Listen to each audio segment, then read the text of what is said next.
নারে তাকবীর, নারে তাকবীর। আল কোরআনের আলো, আল কোরআনের আলো।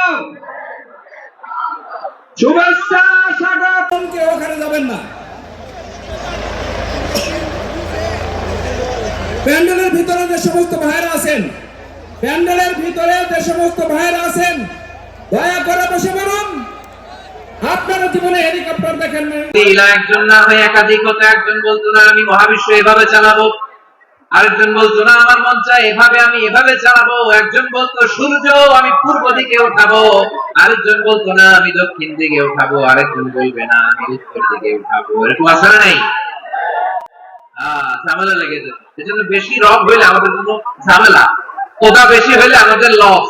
একজন হওয়াতে আমরা বেঁচে গেছি। বড়খালীবাসী আওয়াজ করে না, কথা বলে না। রব খোদা একজন হওয়াতে আমাদের সুবিধা হয়েছে না। এজন্য আল্লাহ বলেন লা ইলাহা ইল্লাহু, তিনি ছাড়া তোমাদের কোনো ইলাহ নাই, তিনি একজন। লা ইলাহা ইল্লাহু আলিমুল গায়বি ওয়াশ শাহাদা, তিনি প্রকাশের মালিক, অপ্রকাশের মালিক। তিনি যেটা ওপেন এটাও জানেন, যেটা গোপন সিক্রেট ওইটাও জানেন। আলিমুল গায়বি ওয়াশ শাহাদা, তিনি গায়েবের মালিক, গায়েবের জ্ঞানী। যেটা দেখা যায় না, অদৃশ্য, জানা নাই, এটাও তিনি জানেন। এগুলো জানতে তার কোনো মাধ্যমের প্রয়োজন হয়।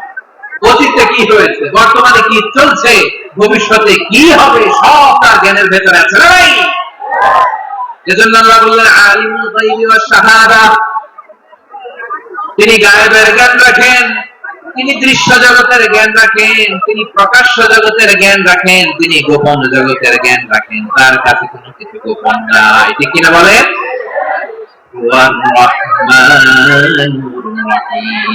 তিনি হলেন দয়াময়, তিনি হলেন মেহেরবান। এই যে শুরু হলো 14 নামের প্রথম দুইটা, আর রহমান আর রহিম। হুয়া রহমানুর রহিম, তিনি হলেন the most gracious, the most merciful। তিনি দয়াময়, তিনি অতিশয় মেহেরবান। সুবহানাল্লাহ বলেন। দয়ার কোনো শেষ নাই, তার মায়ার কোনো শেষ নাই। আল্লাহ। তাহলে 14টা নামের মধ্যে কয়টা পাইলাম? একটা কি? আর রহমান। বড়খালীবাসী বুঝে থাকলে আওয়াজ করে বলেন, প্রথমটা কি? 2 নাম্বার আর রহিম। আওয়াজ করে বলেন 2 নাম্বার। আওয়াজ করে সবাই গলা ছেড়ে দিয়ে উত্তর দেন তো, প্রথম নামটা কি? দ্বিতীয় নামটা? আর রহিম। রহমান আল্লাহর one of the major names. আল্লাহর মৌলিক নামগুলোর মধ্যে গুরুত্বপূর্ণ একটা নাম হচ্ছে রহমান। গুরুত্বপূর্ণ নাম কি? রহমান, দয়ার সাগর, মায়ার সাগর। রহমানুন ফিদ দুনিয়া ওয়া রহিমুন ফিল আখিরাহ। এই দুনিয়ার জন্য আল্লাহ রহমান, দুনিয়াতে আল্লাহ সবাইরই দয়া করে, কাফিররাও করে, মুসলিমরাও করে। আর আখিরাতের জন্য তিনি রহিম, সেখানে কাফির মুশরিকদের জন্য আল্লাহর পক্ষ থেকে কোনো দয়া থাকবে না। চিল্লা বলুন ঠিক কি না? ভাইয়া, এখন আপনারা যেমনি চুপচাপ, শেষ পর্যন্ত চুপচাপ থাকবেন তো? হ্যাঁ, আমি ওঠার আগে কে কে উঠবেন? হাত তোলেন দেখি।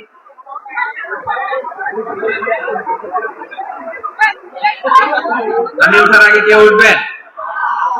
সত্যি তো? মনে থাকবে? একসাথে আমরা বিদায় নিব। আওয়াজ করে পড়ুন ইনশাআল্লাহ। সম্মানিত সুধী, মাইক অপারেটর ভাই আমার কথা শুনতে পাচ্ছেন? যদি শুনতে পেয়ে থাকেন, মেহেরবানি করে সাউন্ডটা একটু স্ট্রং করতে হবে, স্ট্রং, মজবুত করতে হবে এবং ক্লিন করতে হবে। মেহেরবানি করে আপনি একটু ট্রাই করুন, আমরা আগাচ্ছি। সম্মানিত সুধী, আজকে আমি আমার খুতবার শুরুতে সূরা হাশরের শেষ 3 আয়াত তেলাওয়াত করেছি। মুখস্থ আছে না সবার?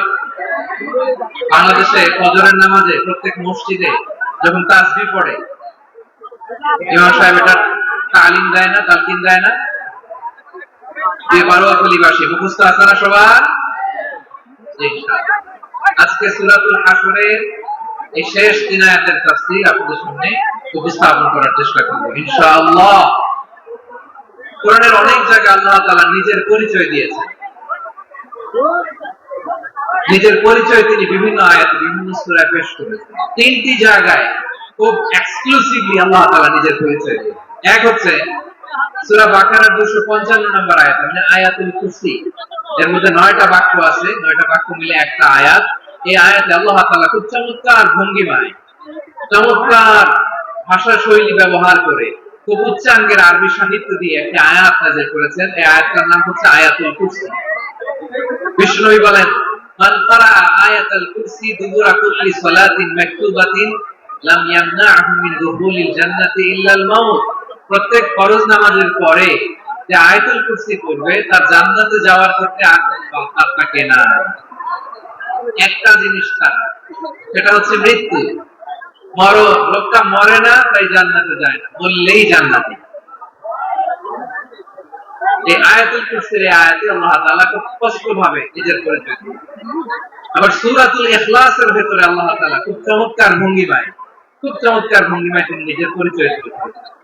অনুরূপ ভাবে সূরা হাশরের শেষ 3 আয়াতে আল্লাহ তাআলা খুব চমৎকার ভাবে নিজের পরিচয় তুলে ধরেছেন। আওয়াজ করে পড়ুন সুবহানাল্লাহ। সূরা হাশরের শেষ 3 আয়াতের তাফসীর আজকে আমরা শুনব। আসুন আমরা আমাদের রবকে চিনে নেই। আজকের আলোচনার টপিক হচ্ছে আসুন আমাদের রবকে চিনি। আসুন আমাদের, সবাই বলুন, আসুন আমাদের রবকে চিনি। আজকের আমার ঢাকা বিভাগের প্রোগ্রাম থেকে, এই নবাবগঞ্জ বারুয়াখালীর প্রোগ্রাম থেকে আমরা আমাদের রবকে চিনে নেব ইনশাআল্লাহ। বলি সবাই।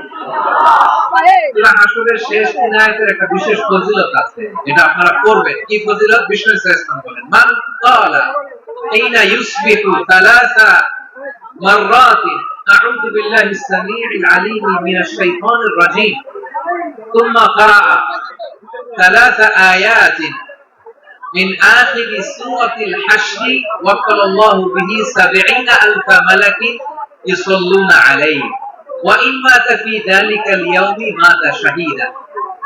বিশ্বনবী মুহাম্মদ রাসূলুল্লাহ সাল্লাল্লাহু আলাইহি ওয়াসাল্লাম ইরশাদ করেন, যে ব্যক্তি সকালবেলা 3 বার তেলাওয়াত করবে আউযু বিল্লাহিস সামিউল আলিম মিনাশ শাইতানির রাজীম, এরপরে সূরা হাশরের শেষ 3টি আয়াত তেলাওয়াত করবে, রব্বুল আলামিন ওই ব্যক্তির জন্য 70,000 ফেরেশতা নিয়োগ দিবেন, যারা সারা দিন ওই লোকের জন্য মাগফিরাতের দোয়া করবে। শুধু এখানেই শেষ নয়, বিশ্বনবী ফরমান, ওয়া ইন মাতা ফি যালিকাল ইয়াউমি মাতা শাহীদান, ওই দিন যদি ওই ব্যক্তিটা ইন্তেকাল করে, সে শহীদ হয়ে কিয়ামতের দিন আল্লাহর সামনে দাঁড়াবে। সকালবেলা যদি পড়েন 3 বার আউযু বিল্লাহিস সামিউল আলিম মিনাশ শাইতানির রাজীম 3 বার পড়ে সূরা হাশরের শেষ 3 আয়াত যদি তেলাওয়াত করেন, তাহলে আপনার জন্য আল্লাহ তাআলা 70,000 ফেরেশতা নিয়োগ করবেন। সারা দিন তারা আপনার জন্য মাগফিরাতের দোয়া করবে। আর ওই দিন ইন্তেকাল করলে আল্লাহ তাআলা শহীদ হিসেবে আপনাকে কিয়ামতের দিন দাঁড়াবেন। সুবহানাল্লাহ। এত আস্তে। আবার সন্ধ্যাবেলায় যদি পড়েন, সারা রাতের জন্য 70,000 ফেরেশতা মাগফিরাতের দোয়া করবে। ওই রাতে মারা গেলে শাহাদাতের মৃত্যু নসিব হয়ে যাবে। এজন্য এই দোয়াটা পড়ার দরকার আছে না নাই? আযকারুস সাবাহি ওয়াল মাসা, সকাল সন্ধ্যার যে জিকির, এই জিকিরের অন্তর্ভুক্ত করে নেবেন এই ওয়াজিফাটা। যে হাদিসটা বর্ণনা করলাম সূরা তিরমিজির হাদিস, যদিও হাদিসটা সনদের দিক থেকে দাঈফ, কিন্তু মুহাদ্দিসিন ইকরাম বলেছেন যেহেতু এটা ফাযাইলুল আমালের হাদিস, এটা পড়ার ক্ষেত্রে কোনো নিষেধাজ্ঞা নাই, এটা পড়া যাবে। তো সকাল সন্ধ্যা যদি সুযোগ হয় এই ওয়াজিফাটা যেন আমরা করি। এই 3টি আয়াতের ভেতরে আল্লাহ তাআলা তার 14টি গুণবাচক নাম উল্লেখ করে দিয়েছেন। কয়টি? আওয়াজ করে বলেন তো, যারা শুনতে পেয়েছেন বলেন। এই 3টি আয়াতের মধ্যে আল্লাহর কয়টি সুন্দর সুন্দর গুণবাচক নাম আছে বলেন তো? কয়টি? সবাই বলেন কয়টি? 14টি গুণবাচক নাম, চমৎকার চমৎকার নাম। এই নামগুলো যদি আমরা আজকে পড়ি, শুনি, জানি, আল্লাহ তাআলা সম্পর্কে ব্যাপক ধারণা, ইন ডেপথ, আমার রব সম্পর্কে ইন ডেপথ নলেজ নিয়ে আজকে আমরা ফিরতে পারবো ইনশাআল্লাহ। বলেন সবাই। আসুন আমরা আল্লাহ তাআলা এই চমৎকার চমৎকার 14টি নামের ব্যাখ্যা বিশ্লেষণ আজকের এই তাফসীর ময়দান থেকে জানি। প্রিয় ভাইরা, আল্লাহর অনেক সুন্দর সুন্দর নাম আছে। আমাদের উচিত এই নামগুলো দিয়ে আল্লাহকে ডাকা, ভাই তোমরা যদি ড্রোন একেবারে আমার মাথার সামনে নিয়ে আসো তাহলে হবে? একটা নিরাপদ দূরত্বে রাখতাম, এই ড্রোনের সাউন্ড যেন আমি না পাই। সেফ জন্য থাকতে হবে, দূরে থাকতে। সম্মানিত ভাইরা, আল্লাহ তাআলা চমৎকার চমৎকার অনেক নাম আছে যেগুলো আল্লাহ তাআলা কোরআনে উল্লেখ করেছেন। আল্লাহর আসল নাম হচ্ছে আল্লাহ। আসল নাম কি? সবাই বলুন, আসল নাম কি? কি মাঝখানে কি সমস্যা? এই ভাই যদি না দাঁড়ায়, ওই যে মহিলা প্যান্ডেলের বোনরা তো দেখবে না। ভাই আপনি একটু বসেন, মাঝে মাঝে একটু দাঁড়াবেন। ঠিক আছে, ঠিক আছে। হ্যাঁ, হয়েছে। আল্লাহ তাআলার আসল নাম হচ্ছে আল্লাহ। আওয়াজ করে আল্লাহর একটা ডাক দেন, বলেন আল্লাহ। মন থেকে, হৃদয়ের গহীন থেকে, হৃদয় নিংড়ানো মনের সবটুকু ভালোবাসাকে উজাড় করে দিয়ে আল্লাহর নামটা জপেন তো, পড়েন তো আল্লাহ। কেমন লাগে? ভালো লাগে? এর চেয়ে সুন্দর মধুমাখা নাম, জাদুমাখা নাম আর আছে? দু একজন বলছে নাই। আওয়াজ করে বলেন, এর চেয়ে সুন্দর নাম আর আছে? আল্লাহ নাম যতই জপি ততই মধুর লাগে, নামে এত জাদু থাকে কে জানি তো আগে। আল্লাহ নাম যতই জপি, ও নাম জপে প্রিয়তম, ও নামে জপে মজনু সম, ওই নামে পাপিয়া গাহে হৃদয় গোলাপি বাগে। আল্লাহ নামে যতই জপি, আল্লাহু আকবার। এত মধুর নাম আর দ্বিতীয়টা নেই। যতই জপি ততই ভালো লাগে, ঠিক কিনা বলেন? এজন্য রব্বুল আলামিন বলেন, ওয়ালিল্লাহিল আসমাউল হুসনা ফাদউহু বিহা ওয়া যারুল লাযীনা ইউলহিদুনা ফি আসমাইহি সায়ুজজাউনা মা কানু ইয়া'মালুন।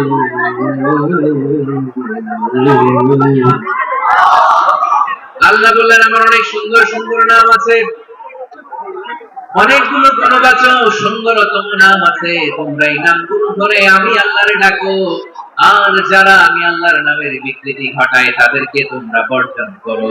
আর তারা দুনিয়াতে যা করেছে আখিরাতের ফল তারা ঠিকই পাবে। সুবহানাল্লাহ। আল্লাহর অনেক সুন্দর সুন্দর নাম, এগুলো ধরে ডাকতে বলা। আর যারা আল্লাহর নামের বিকৃতি করে তাদেরকে বর্জন করতে বলা। আপনি আল্লাহর নামের জিকির যখন করবেন, আপনি আমার আল্লাহর নামের বিকৃতি করতে পারবেন? খালিদ ভাইরা বুঝে থাকলে আওয়াজ দেন। আল্লাহর নামের বিকৃতি করা যাবে? আপনি যখন জিকির করবেন স্পষ্ট শব্দে আল্লাহর নামটা বুঝা যেতে হবে। সুবহানাল্লাহ, আলহামদুলিল্লাহ, লা ইলাহা ইল্লাল্লাহ, আল্লাহু আকবার। একসাথে মিলিয়ে করেন অথবা আলাদা আলাদা করেন, অথবা শুধু আল্লাহ আল্লাহ এই নামের জিকিরও যদি করেন স্পষ্ট বুঝা যাইতে হবে। আল্লাহর নামের বিকৃতি করা যাবে, কিন্তু আল্লাহর নামের বিকৃতি করে জিকির এদেশে আছে না নাই? আছে। দেখবেন জিকিরের মধ্যে হুই হুই হুই হুই হুই এরকম করতেছে, আছে না নাই? সবাই মিলে লাফাচ্ছে, কপাচ্ছে, মাথা ঝুলাচ্ছে, আর কি কি যেন বলে। ওইটার মধ্যে আমি আল্লাহর নাম খুঁজে পাইনি, এরকম আছে না নাই? হ্যাঁ, হই হই করে কিম্ভূত কিমাকার অদ্ভুত আওয়াজ করে তারা জিকির করে, সেখানে আল্লাহর নাম নাই। এই জিকির আল্লাহর কাছে গ্রহণযোগ্য হবে? আল্লাহ বলেন, ওয়াজারুল্লাযীনা ইউলহিদুনা ফি আসমাইহি, খবরদার আমার নামে যারা বিকৃতি ঘটায় তাদেরকে তোমরা বর্জন করো। এজন্য জিকির যখন করব সুস্পষ্টভাবে আল্লাহ তাআলার নাম সেখানে থাকতে হবে, ঠিক কিনা বলেন? আবার আল্লাহ বলেন, যেমন মনে চায় তেমন জিকির তোমরা করো না। ফাযকুরুল্লাহা কামা আল্লামাকুম মা লাম তাকুনু তা'লামুন। তোমরা জানতে না, আল্লাহ তোমাদের জানিয়েছেন কেমন করে আল্লাহর নামের জিকির করতে হয়। যেমন আল্লাহ শিখিয়েছেন তেমন করে আল্লাহরে ডাকো, ঠিক কিনা বলেন? আল্লাহ তাআলা যেমন শিখিয়েছেন তেমন ভাবে আল্লাহ তাআলাকে ডাকতে হবে। ঠিক ওই পদ্ধতিতে আল্লাহ তাআলার নাম জপতে হবে। কোন পদ্ধতিতে সেটা আল্লাহ বলে দিচ্ছেন। আল্লাহ তাআলা বললেন, ওয়াযকুর রাব্বাকা ফি নাফসিকা তাদাররুআন ওয়া খীফাতান ওয়া দুনাল জাহরি মিনাল কওলি বিল-গুদুওয়ি ওয়াল আসাল ওয়া লা তাকুন মিনাল গাফিলিন। খবরদার আল্লাহর নামের জিকির করো, আল্লাহকে ডাকো। বিনাফসিকা, মনে মনে, তাদাররুআন, সবিনয়ে, খাইফাতান, ভীত বিহ্বল চিত্তে, দুনাল জাহারি মিনাল কওল, অনুচ্চ স্বরে, অনুচ্চ আওয়াজে। এভাবে আল্লাহর ডাকলে সেই টাকা কবুল করে নিবে কে? তাহলে আল্লাহকে ধরতে হবে মনে মনে, সবিনয়, ভীত বিহ্বল চিত্তে, অনুচ্চ স্বরে, এভাবে জিকির করতে হবে। বিশ্ব ইসলাম এবং বিশ্বনবীর সাহাবারা ঠিক এই পদ্ধতিতে আল্লাহ তাআলাকে ডাকতেন।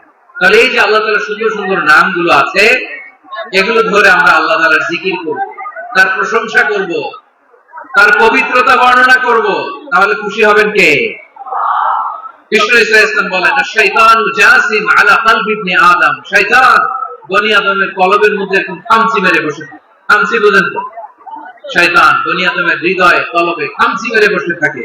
ফাইদা যাকারাল্লাহ খানাসা, যখন মানুষ আল্লাহর জিকির করে শয়তান দৌড়ে পালায়। ওয়াইদা গাফালা ওয়াসওয়াসা, আর মানুষ যখন অমনোযোগী হয়, গাফিল হয়, শয়তান আবার টেম্পটেশন দেয়, আবার ধোঁকা দেয়, আবার ওয়াসওয়াসা দেয়। এজন্য বিশ্বনবী বলতেন, লা ইয়াজালু লিসানুকা রাতবান মিন যিকরিল্লাহ, সব সময়, প্রতি মুহূর্তে, সর্বক্ষণে তোমার জিহ্বাটা আল্লাহর জিকির দিয়ে ভিজা রাখবা, আল্লাহর জিকির দিয়ে সিক্ত রাখবা, তাহলে কবুল করবে কে? সবাই পড়েন সুবহানাল্লাহ, আলহামদুলিল্লাহ, লা ইলাহা, সুবহানাল্লাহ, আলহামদুলিল্লাহ, লা ইলাহা ইল্লাল্লাহ, লা ইলাহা ইল্লাল্লাহ, মুহাম্মাদুর রাসূলুল্লাহ সাল্লাল্লাহু আলাইহি ওয়াসাল্লাম। প্রিয় ভাইরা, আল্লাহ তাআলার অনেকগুলো নাম আছে। আল্লাহ তাআলা এই নামগুলো ধরে তার নাম আমাদের ডাকতে হবে, জপতে হবে। বিশ্ব ইসলাম বলেন, ইন্না লিল্লাহি তিসআতান ওয়া তিসঈনা ইসমান মিআতান ইল্লা ওয়াহিদা, আল্লাহর রয়েছে 99টা নাম, এক কম 100। এক কম, আমরা বাংলায় বলি না যে এক কম 100, মানে আসলে কয়টা? 99। বিশ্বনবী বলেন, আল্লাহর 99টা নাম আছে, মিআতান ইল্লা ওয়াহিদা, এক কম 100। মান আহসাহা দাখালাল জান্নাহ, যে ব্যক্তি 99 নাম মুখস্থ করে তার সিনার ভেতরে রাখবে, আল্লাহ তাআলা তাকে জান্নাত দিয়ে ধন্য করে দেবে। এবার বলেন, আল্লাহর নামগুলো জানার দরকার আছে না নাই? এই নামগুলো আমরা যোগ্য মুখস্থ করব, এই নামগুলো আগে আয়ত্ত করতে হবে, এই নামের যে অর্থ সেটা অনুধাবন করতে হবে, এই নামের যে দাবি সেটা মানতে হবে।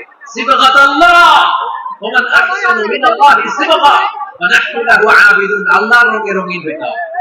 আমার আল্লাহ দয়ালু, আমরাও দয়ালু হতে হবে। আমার আল্লাহ সহনশীল, আমরাও সহনশীলতার চর্চা করতে হবে। আমার আল্লাহ মেহেরবান, আমরাও মেহেরবান হতে হবে। বিশ্ব ইসলাম আল্লাহর এই চমৎকার সুন্দরতম নামগুলো ধরে ধরে আল্লাহর কাছে চাই। আপনি যখন দোয়া করবেন, আল্লাহর নামগুলো ধরে যদি দোয়া করেন, আল্লাহ ওই দোয়া ফিরায় দেয় না। সুবহানাল্লাহ বলেন। আপনি যদি দোয়ার মধ্যে বলেন ইয়া রহমান, সবাই বলেন ইয়া রহমান, ইয়া রহিম, ইয়া হাইয়্যু, ইয়া কাইয়্যুম, আল্লাহর চমৎকার নামগুলো ধরে ধরে যদি আল্লাহর কাছে ফরিয়াদ করেন, আল্লাহর নামগুলো ডাকেন, আপনার দোয়া হতেই কবুল করবে কে? বিষ্ণু ইসলাম এভাবে আল্লাহর নামগুলো ধরে ধরে জিকির করতেন, আল্লাহর নাম ধরে। তিনি বলতেন, আসআলুকা বিকুল্লি ইসমিন হুয়া লাক, আল্লাহ তোমার যত নাম আছে সব নামের ওসিলায় তোমার কাছে ফরিয়াদ করি, সব নামের ওসিলায়। আনসালতাহু ফি কিতাবিক, যে নাম তুমি তোমার কিতাবে নাযিল করে, আও আল্লামতাহু আহাদাম মিন খালকিক, অথবা তোমার কোন সৃষ্টিকে তোমার নাম তুমি জানিয়েছো, আও ইস্তাসারতা বিহি ফি ইলমিল গায়বি ইনদাক, অথবা গায়েবের জ্ঞানে তুমি তোমার নিজের জন্য ওই নামগুলো সংরক্ষিত রেখে দিয়েছো, সব নামের ওসিলায় তোমার কাছে চাই। সুবহানাল্লাহ। তার মানে আল্লাহ তোমার যে নামগুলো আমরা জানি এগুলোর ওসিলায়ও চাই, যে নামগুলো আমরা জানি না সেগুলোর ওসিলায়ও চাই। আমরা সব নাম আল্লাহ আমাদেরকে জানাই নাই, কিছু নাম জানিয়েছেন, কিছু নাম তিনি জানান নাই। সুবহানাল্লাহ। আল্লাহ তাআলা তার কিছু নাম কোরআনে উল্লেখ, কিছু নাম স্পেশাল কিছু নবীদেরকে জানিয়েছেন, আর কাউকে জানান নাই। কিছু নাম তিনি কিয়ামতের দিন আমাদের সামনে প্রকাশ করবেন যে এইটাও আমার একটা নাম, এটা তোমরা কেউ জানতে না। সুবহানাল্লাহ, সারপ্রাইজ হিসেবে আল্লাহ তাআলা রেখেছেন, কেউ জানে না। কিয়ামতের দিন আল্লাহ তাআলা সেই নামগুলো জানাবেন।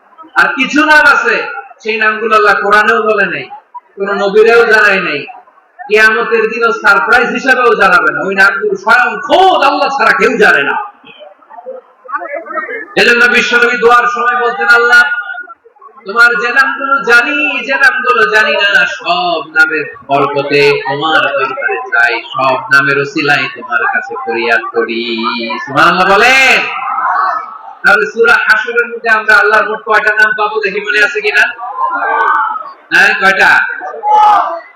আওয়াজ করে বলেন, কয়টা? মাশাআল্লাহ। এই 14টা শোনার আগ্রহ আছে?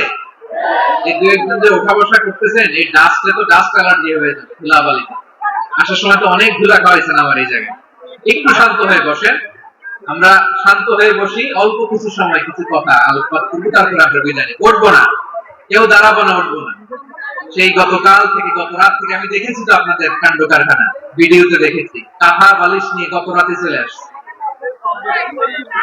অনেক কষ্ট করে অনেক সময় অপেক্ষা করেছেন, আর অল্প কিছু কয়েক মিনিট আপনারা বসেন, আমরা একসাথে বিদায় নিব ইনশাআল্লাহ। তাহলে প্রিয় বারুখালীবাসী, বলেন তো সূরা হাশরের শেষ তিন আয়াতে আল্লাহর কয়টা নামের দেখা মিলবে? সবাই একসাথে আওয়াজ করে, কয়টা? আসুন আমরা শুরু করে দিই। আল্লাহ তাআলা বলছেন, হুয়াল্লাহুল্লাযী লা ইলাহা ইল্লা হুয়া আলিমুল গায়বি ওয়াশ শাহাদাতি হুয়ার রাহমানুর রহিম। আল্লাহ বলেন, হুয়াল্লাহ, তিনি হলেন আল্লাহ, আল্লাযী লা ইলাহা ইল্লা হু, তিনি ছাড়া কোনো ইলাহ নাই। আছে নাকি? বারুখালীবাসী আওয়াজ করে বলেন তো দেখি, আমাদের ইলাহ কয়জন? আরো জোরে বলেন। একজন হইলে ভালো না বেশি হইলে ভালো? ওয়া ইলাহুকুম ইলাহু ওয়াহিদুন লা ইলাহা ইল্লা হুয়ার রাহমানুর রহিম। আল্লাহ বলেন, তোমাদের ইলাহ হলো একজন, তিনি ছাড়া কোনো ইলাহ নেই, তিনি দয়াময়, তিনি মেহেরবান। ইলাহ যদি একজন না হয়ে দুইজন হতো, ঝামেলা আছে না নাই? লাউ কানা ফীহিমা আলিহাতুন ইল্লাল্লাহু লাফাসাদাতা। আকাশ এবং জমিনের মধ্যে ইলাহ একজন না হয়ে যদি মাত্র দুইজন হতো, আকাশ জমিন ভেঙে খান খান হয়ে যেত। ঠিক কিনা বলেন? দুইজন ইলাহ হইলে খান খান হয়ে যেত। আমাদের রব একজন হইলে ভালো না বেশি হইলে ভালো? কথা বুঝতেছেন? আরে একজনের তো মন জোগায় চলতে পারি না, ঠিক কিনা?